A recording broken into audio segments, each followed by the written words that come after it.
Si vous suivez régulièrement ma chaîne, vous savez déjà que je ne suis pas un gamer assidu. Les Souls, God of War, la Wii et plein d'autres chefs-d'œuvre me sont totalement passés à côté. Même les jeux Zelda ne faisaient pas partie de mon parcours avant la création de cette chaîne. Cependant, malgré ma modeste expérience vidéoludique, un jeu a réussi à laisser une empreinte indélébile en moi. Un jeu que j'ai fini à 112% à plusieurs reprises, un véritable chef-d'œuvre, Hollow Knight. Si vous n'y avez jamais joué, laissez-moi vous expliquer ce qu'est ce jeu. Hollow Knight, c'est un jeu d'action-aventure 2D, où on y incarne le chevalier, ou The Knight en anglais. Un petit personnage muet qui devra survivre dans le royaume en ruine d'Hollow Nest. C'est un Metroidvania. On peut explorer le jeu comme on le souhaite, mais nous sommes limités par les capacités du chevalier. Ces capacités sont de nouvelles façons de se déplacer, mais aussi des charmes qui auront leur importance un peu plus tard dans la vidéo. On va donc acquérir de nouveaux pouvoirs et objets, en explorant de nouvelles zones, et surtout en affrontant des boss. Les boss dans ce jeu sont tous mémorables, de par leur design unique et leur appartenance au monde d'Hollow Nest. Et aujourd'hui, on va parler de l'un d'entre eux, le boss le plus difficile du jeu, la Radiance. La Radiance, c'est le boss suprême d'Hollow Knight. Elle est le centre de la quête du chevalier, la raison pour laquelle il est revenu à Hollow Nest. Il y a énormément d'histoires et de lore entourant cet univers, mais en gros, ce que vous devez retenir, c'est le grand méchant du jeu. Elle a été scellée dans l'œuf noir, mais le sceau n'étant pas efficace, elle va propager son infection et corrompre tous les habitants d'Hollow Nest. À la fin du jeu,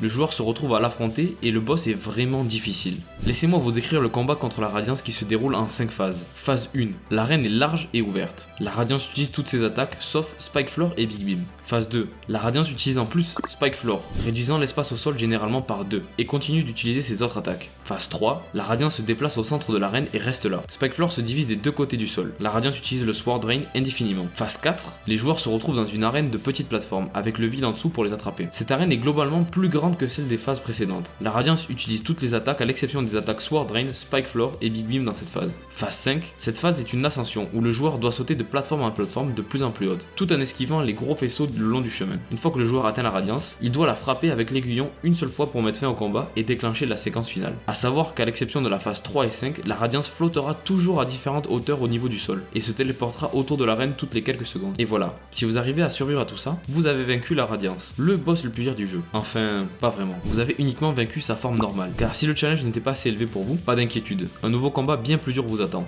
Hollow Knight est un jeu qui contient plusieurs DLC gratuits, notamment le DLC Godseeker. Pour résumer grossièrement, on est téléporté à la maison des dieux, où on rencontre les chercheurs de dieux, des insectes qui sont matrixés par la puissance et qui cherchent le dieu des dieux. Et dans cette maison, on retrouve les fameux panthéons, qui sont des épreuves nous faisant réaffronter les boss de notre aventure, et d'autres boss que le joueur n'a jamais rencontrés. Les 4 premiers panthéons sont une succession de 10 boss, avec une pause au milieu pour se soigner. Ils sont vraiment difficiles, notamment à cause de certains boss inédits, comme Sly le maître des aiguillons ou le vaisseau pur par exemple. Mais cela n'est rien comparé au 5e et au dernier panthéon, le panthéon d'Hollow Nest. Ce panthéon fait affronter tous les boss des panthéons d'affilée, soit 40 boss, et les 3 boss les plus durs du jeu. Nightmare King Grim, le vaisseau pur, et enfin, après avoir enchaîné tous ces boss plus difficiles les uns que les autres, le joueur se retrouve à affronter l'Absolute Radiance, la forme finale de la Radiance, le boss le plus dur du jeu. Rendez-vous compte, finir ce panthéon est un véritable exploit. Seuls 4% des joueurs sur Steam ont réussi à le terminer. Par exemple, le youtubeur Julgan a passé plus de 10 heures uniquement sur ce panthéon pendant sa run 112%.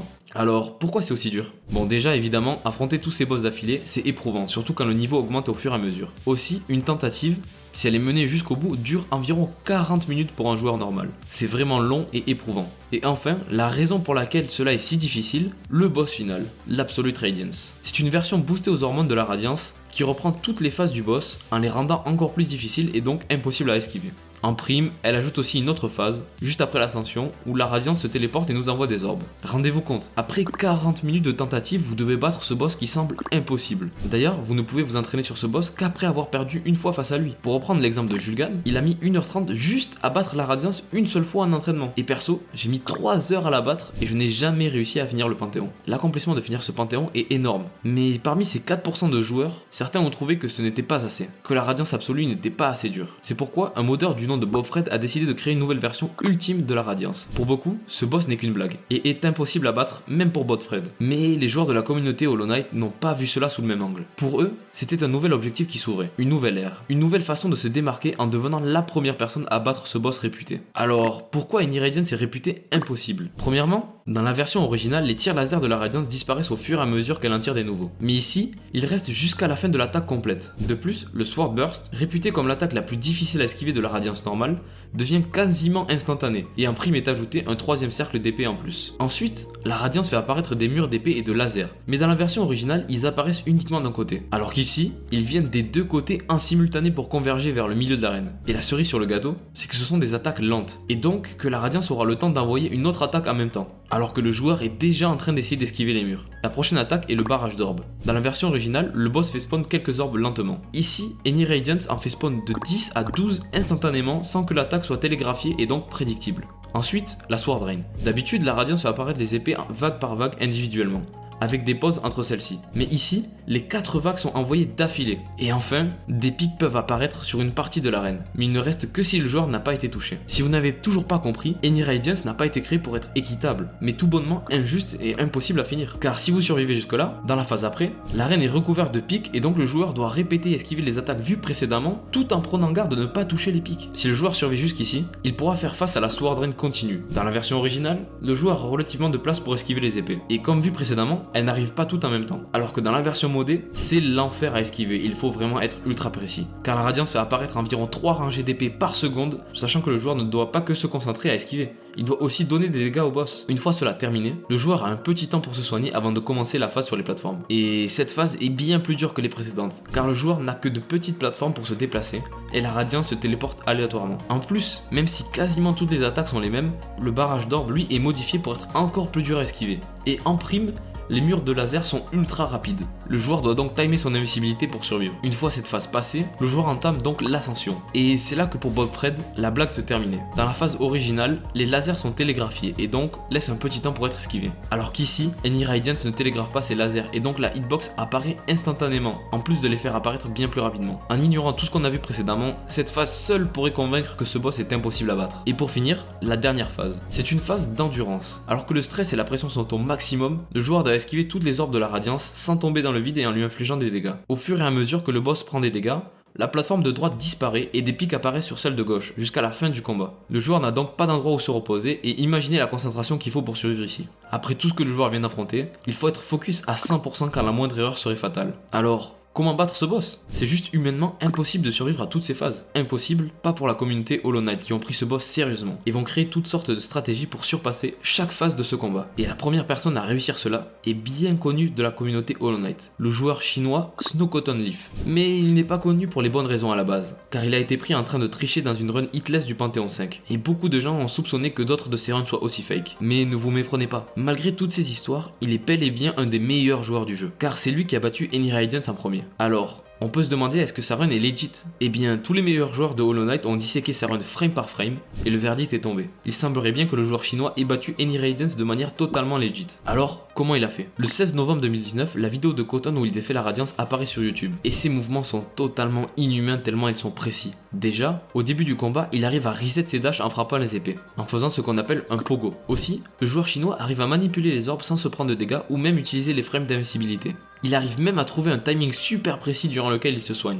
Comme je l'ai dit plus tôt dans la vidéo, le chevalier peut utiliser des charmes, qui lui confèrent de nouvelles capacités. De nombreux charmes existent, mais ici Cotton utilise les 4 suivants: Unbreakable Heart, Baldur's Shell, Carefree Melody et Soul Healer. Un build clairement basé sur la survie. Mais le choix vraiment étrange est Baldur's Shell, un des charmes considérés comme les plus faibles du jeu. Pourquoi prendre ce charme? Les emplacements sont limités et plein d'autres charmes bien meilleurs sont disponibles. Quelle stratégie Cotton utilise pour rendre ses charmes viables dans ce combat? Déjà, il va commencer par jouer super agressif et baser sa stratégie sur les sorts. Il va réussir à se placer au-dessus de la radiance en faisant des pogos sur sa tête, puis il va utiliser la frappe des ténèbres descendantes et ses courtes frames d'invisibilité. Ensuite, il utilise le cri des abysses pour faire des dégâts. Il arrive à passer la première phase pour arriver à la Sword Rain. Ici, il pense pouvoir se soigner, mais il est directement puni et se retrouve à 4 cœurs. Il va donc sauter en donnant à chaque fois un coup à la radiance et va en même temps esquiver les épées. Cette phase terminée, vient ensuite la phase de plateforme. Et Cotton savait qu'il devait jouer safe, car juste après se trouve l'ascension. Et il sait qu'il doit avoir toute sa vie pour pouvoir réussir. Il est donc super prudent et arrive donc à se remettre full vie avant la fin de la phase. Et là, l'ascension commence. Cotton rush les plateformes pour en passer le plus possible avant que le laser apparaisse. Parce que la radiance met un peu de temps à tirer ses lasers après le début de l'ascension. Et le joueur chinois a pris directement cet avantage. Il arrive donc à passer 6 plateformes avant de prendre son premier dégât. Il continue de monter et le charme Carefree Melody s'active une nouvelle fois pour tanker un dégât. Cotton arrive donc à la dernière section de l'ascension bien connue de tous, car elle n'est pas aléatoire. Et c'est là que le charme Baldur's Shell prend tout son sens. Car ce charme peut tanker un dégât lorsque le joueur tente de se soigner. Et offre aussi des frames d'invincibilité, en prenant compte que son utilisation est limitée uniquement à 4 fois. Donc, l'utilisation de ce charme ainsi qu'une autre activation d'activation de Carefree Melody va lui permettre d'arriver à la phase finale. Et avec 3 HP, Koton va affronter cette dernière phase, en sachant que s'il prend un dégât d'une orbe et tombe dans le vide, c'est fini. Mais le joueur chinois va prouver qu'il n'est pas un des meilleurs joueurs du jeu pour rien.